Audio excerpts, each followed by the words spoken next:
Hi dears, welcome back. Welcome back to our KNX. Yes, so നമ്മൾ നോക്കുന്നത് എന്താണ് നമ്മുടെ +2 ഫിസിക്സിന്റെ അകത്തുള്ള ഇമ്പോർട്ടന്റ് ആയിട്ടുള്ള ഡെറിവേഷൻ. നിങ്ങൾ എന്തായാലും പഠിച്ചു പോകേണ്ട ഡെറിവേഷനുമായിട്ടാണ് നമ്മൾ വന്നിട്ടുള്ളത്. സോ നമുക്ക് എന്ത് ചെയ്യാം?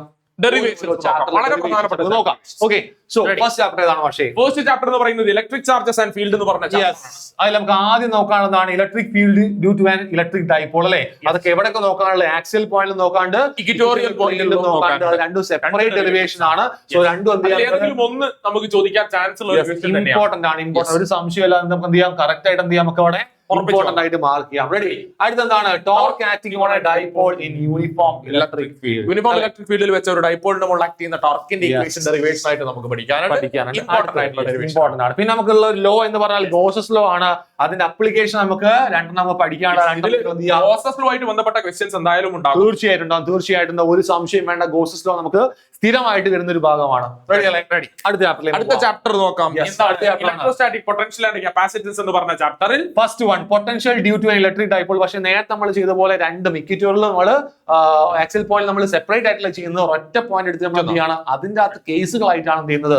ഇക്വറ്റോറിയൽ നമ്മൾ ഡിസ്കസ് ചെയ്യുന്നത്. ഓക്കെ, സോ നമ്മൾ കറക്റ്റ് ആയിട്ട് നോക്കിക്കണം. അടുത്ത എന്താണ്? Potential energy of A dipole placed in an electric field. Electric field torque നമ്മൾ നേരത്തെ കണ്ടുപിടിച്ചല്ലേ. ഇപ്പൊ നമ്മൾ കണ്ടുപിടിക്കാൻ പോകുന്നത് എന്താണ്? അതിന്റെ പൊട്ടൻഷ്യൽ എനർജി ആണ്. സോ ആ എനർജിന്റെ ഡെറിവേഷൻ കറക്റ്റ് ആയിട്ട് പഠിച്ചു നോക്കുക.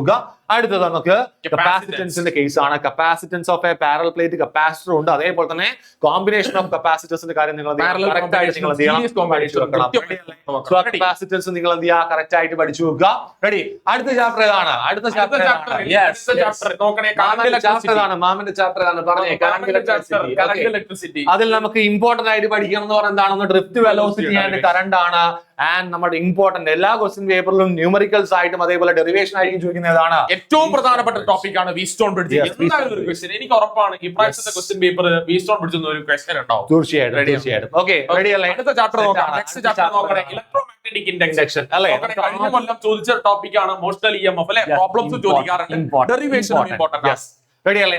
തീർച്ചയായിട്ടും പഠിച്ചു നോക്കണം, മറക്കരുത്. ഓക്കെ, അടുത്ത എന്താണ്? സെൽഫ് ഇൻഡക്റ്റൻസ് ഓഫ് എ കോയിലും mutual inductance of two coaxial സോളിനോട് നമ്മൾ എന്ത് ചെയ്യാണ്ട് നോക്കാനുണ്ട്. രണ്ടെണ്ണം നിങ്ങൾ എന്ത് ചെയ്യുക? കറക്റ്റ് ആയിട്ട് പഠിച്ചു നോക്കുക. അടുത്ത എനിക്കൊരു കാര്യം പറയാനുണ്ട്. ഈ മോഷണൽ EMF അതുപോലെ തന്നെ എനർജി സ്റ്റോറിന്റെ ഇൻഡക്ടർ ഡെറിവേഷൻസ് പഠിക്കുന്നതിനോടൊപ്പം ന്യൂമറിക്കൽ ക്വസ്റ്റ്യൻസ് നിങ്ങൾക്ക് ചെയ്യാൻ കഴിയും എന്നുള്ളതാണ് അതിന്റെ പ്രത്യേകത. സോ എന്തായാലും പഠിച്ചിരിക്കേണ്ട രണ്ട് ടോപ്പിക്കുകളാണ് മോഷണൽ EMF എനർജി സ്റ്റോറിന്റെ ഇൻഡക്ടറും. അവസാനമായിട്ട് നമുക്ക് നോക്കുന്നതാണ് AC ജനറേറ്ററിന്റെ EMF ഇക്വേഷൻ ഡിറൈവ് ചെയ്യാൻ നമ്മോട് ചോദിക്കാറുണ്ട്. അത് കറക്റ്റ് ആയിട്ട് നിങ്ങൾ എന്ത് ചെയ്യുക? ആലോചിച്ച് നോക്കുക. റെഡി അല്ലേ? അടുത്ത ചാപ്റ്റർ AC ജനറേറ്ററിന് ശേഷം നമ്മൾ AC യെ പറ്റിയാണ് പഠിക്കാൻ ആൾട്ടർനേറ്റീവ് കറന്റ് എന്ന് പറഞ്ഞ ചാപ്റ്ററിൽ ഏറ്റവും പ്രധാനപ്പെട്ട AC കണക്റ്റഡ് ടു റെസിസ്റ്റർ നമ്മൾ സെപ്പറേറ്റ് പഠിക്കും. ഇൻഡക്ടർ പഠിക്കുന്നുണ്ട്, കപ്പാസിറ്ററും പഠിക്കുന്നുണ്ട് അല്ലെ.